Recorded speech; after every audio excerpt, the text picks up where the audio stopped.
This is the recently revised Kia Sportage, and the Sportage actually has a special place in my heart because it was the first ever video review that I did for CarWow in April 2016, and since then we've gone on to have almost 500 million views, so thanks to you guys for that.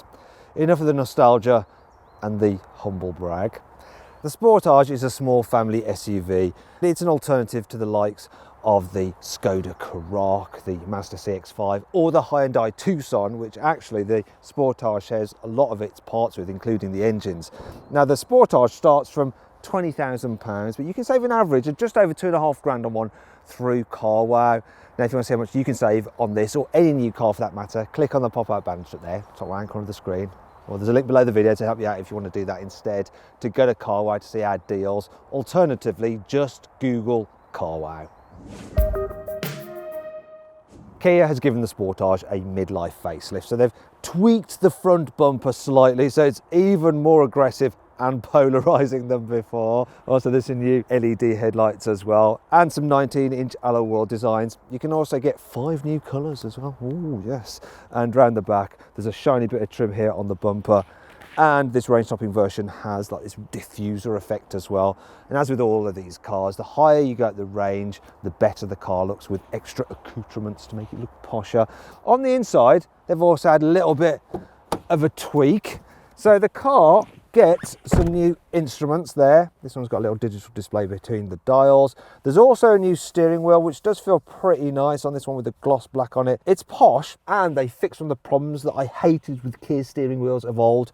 The central boss just doesn't feel cheap and nasty anymore. It's actually all right. The rest of the design is as before, and I actually like what they've done with this dash, the way it's kind of slabbed, a bit like in a sports car, and there's this fake stitching effect here on the soft touch material, which works for me. I like it. Also the soft touch materials here and in the doors as well, and generally it's okay. It's only when you go a bit further down does it feel a bit cheaper. That's quite scratchy actually, isn't it? Yeah. Anyway, at least the centre console is really sturdy on this. On something like a Hyundai Tucson, it actually wobbles a little bit. Everything's laid out very simply. Look, ventilation controls, driving controls, safety controls. And on this particular car, look, I've even got aluminium pedals. Wow. Sportage by name and Sportage by the bits and pieces fitted to the car. I like the way that they've put the infotainment system into the dash as well. It's neatly done with the air vents either side.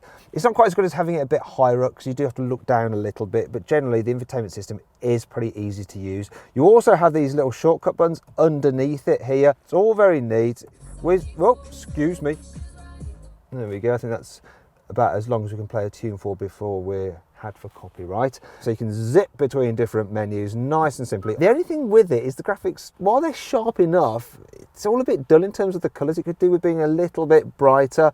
Satellite navigation system is easy to use though, dead simple to program. You can put in a waypoint easy, choose different routes, avoid tolls, do all that kind of stuff. I also like the fact that you can do a detour, so you can just quickly like nip around some traffic. So generally I do like the system. It's not the best in the business. Something like in a Skoda Karoq is slightly better, but it is pretty decent. I also like the shiny vent surrounds here and up here. We've got gloss black around here. The dials feel sturdy and expensive. The door handle's solid as well. It's a pretty nice car on the inside. I actually think it's nicer inside than the Tucson, which is pretty much the same car. What's not so great though is the rearview mirror. It just feels cheap and nasty, and you do touch that occasionally. But what I can't fault this Sportage for is the equipment levels. They're very, very generous, as I'll explain now in our specs section. The Sportage range kicks off with the One, and its equipment list includes Android Auto for your mobile phone, or Apple CarPlay if you have an Apple phone, obviously.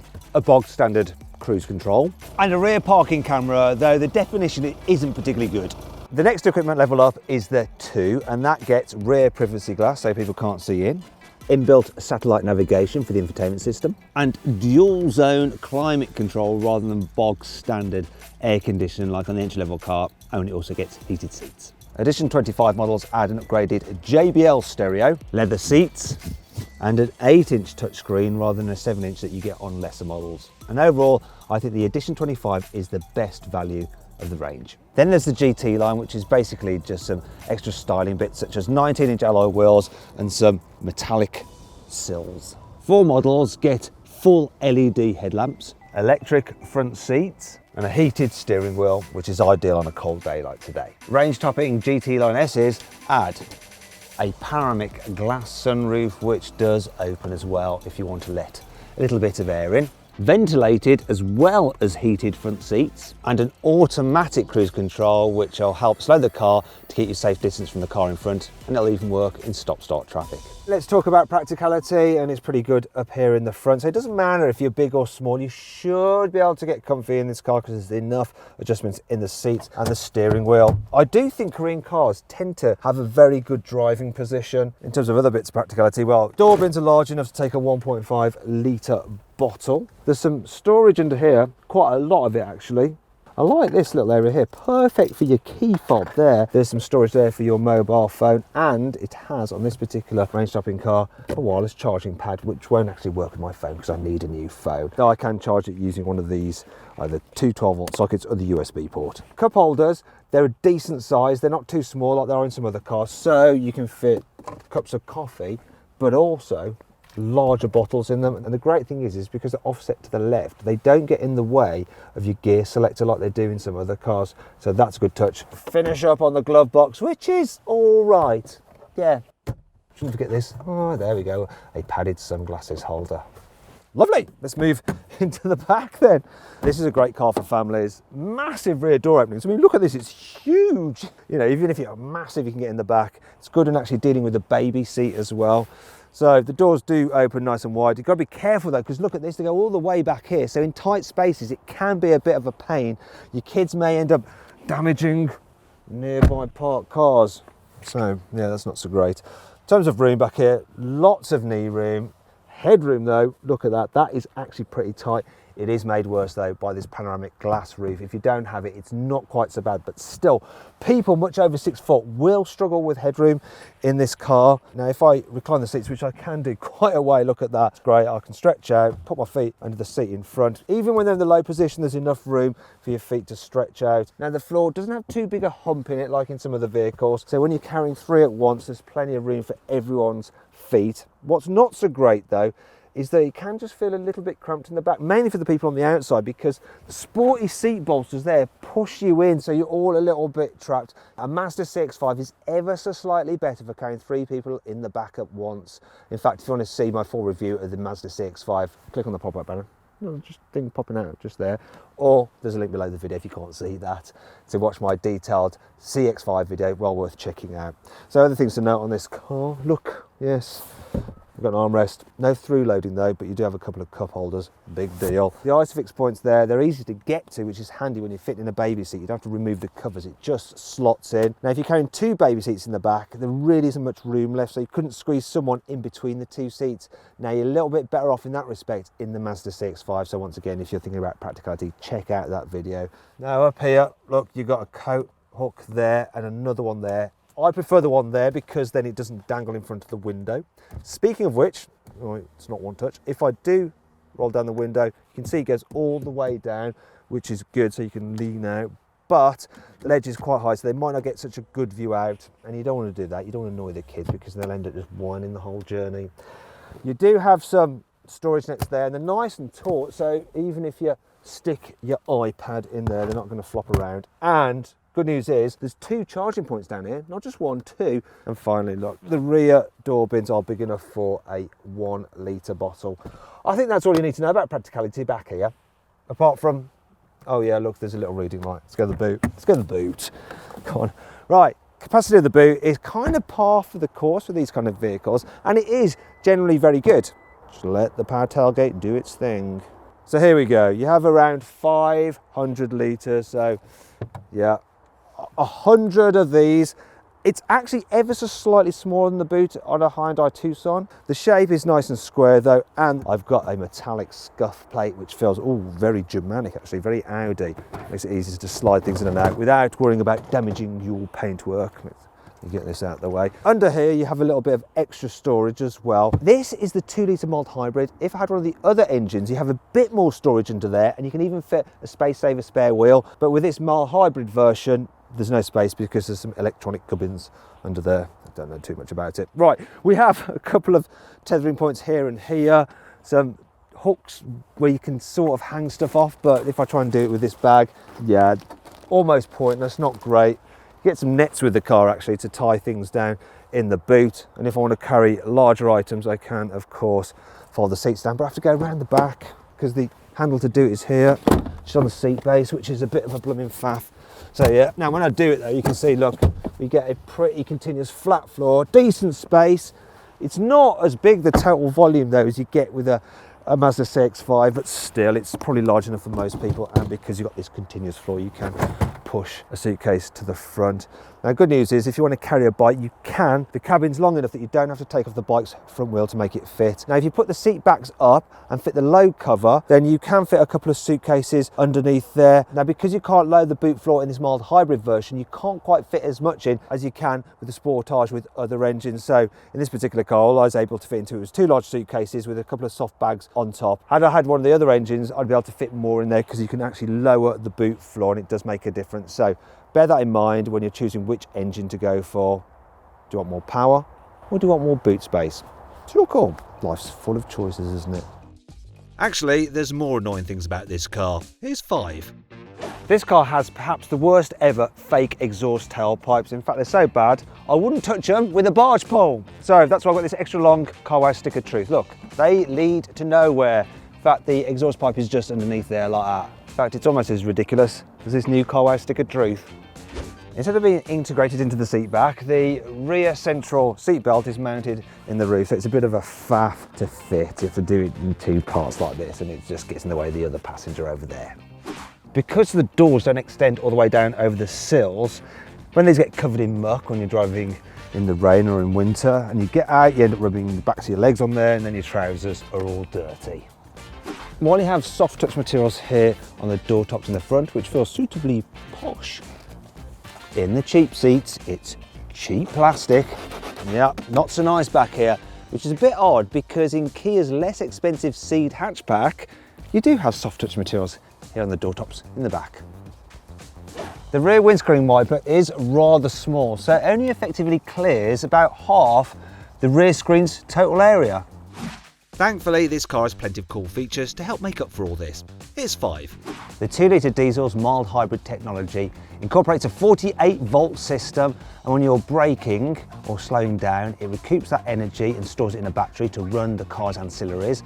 Also, it can power a little electric motor, which gives 16 extra horsepower, so a little bit of extra shove when you're accelerating to help improve your fuel economy. There's a special compartment underneath the false boot floor where you can store the load cover. What you have to do is just slot that into position, work that into the car. In it goes like that. Put these covers on top to make it look neat and tidy. Then you're good to go. All Kias come with an industry-leading 7-year warranty. All Sportages have a hill descent control system which automatically applies the car's brakes to lower you gently down a slope. Efficient dynamics models of the Sportage are fitted with a more effective stop-start system and catalytic converter to further improve economy. Right, and let's talk about the engines. So, in terms of petrols, you can get a 1.6 litre naturally aspirated engine, but it's gutless, ignore that. If you want petrol, you want one of the turbos. They're 1.6 as well, and they're generally all right. In terms of diesels, you can get a 1.6 litre diesel, and there's a lower power version and a higher power version, but the lower power version is actually all you need for every day.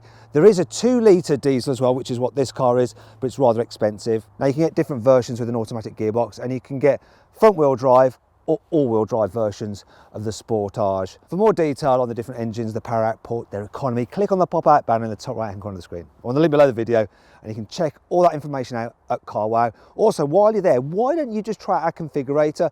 So I plugged in the details of this 2 litre GT Line S version of the Sportage into our configurator, spec'd it up as I wanted it, and then I got an offer back from a dealer for just under £29,000, which is a saving of around 2.5 grand over this car's list price. So make sure you check out our configurator either for this car or any car.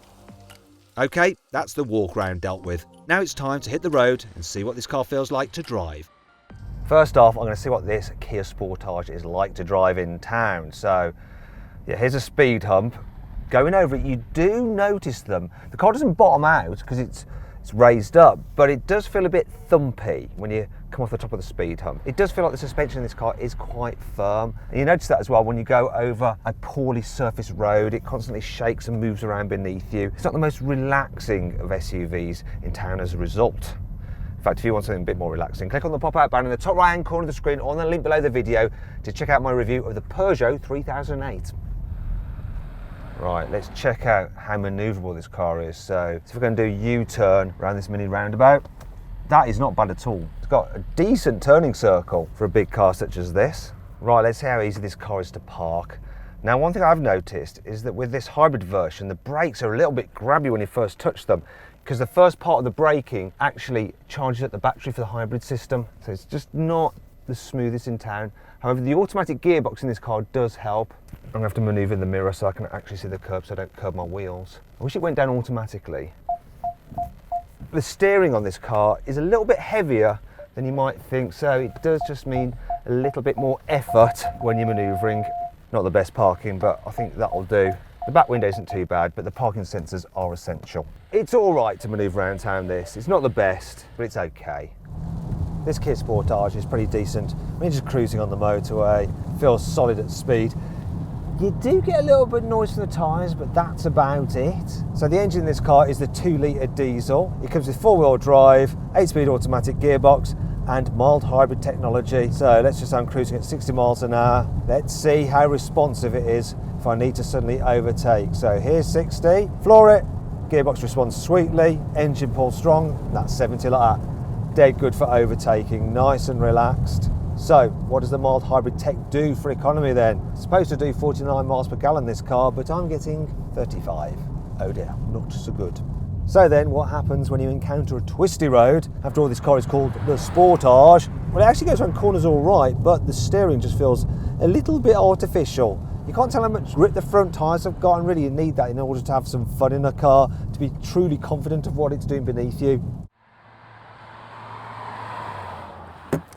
Now, if you want to check out some great deals on the Kia Sportage, click on the pop-out banner just there in the top right-hand corner of the screen, or there's a link below the video you can follow to go to carwow. Alternatively, just Google Kia Sportage deals.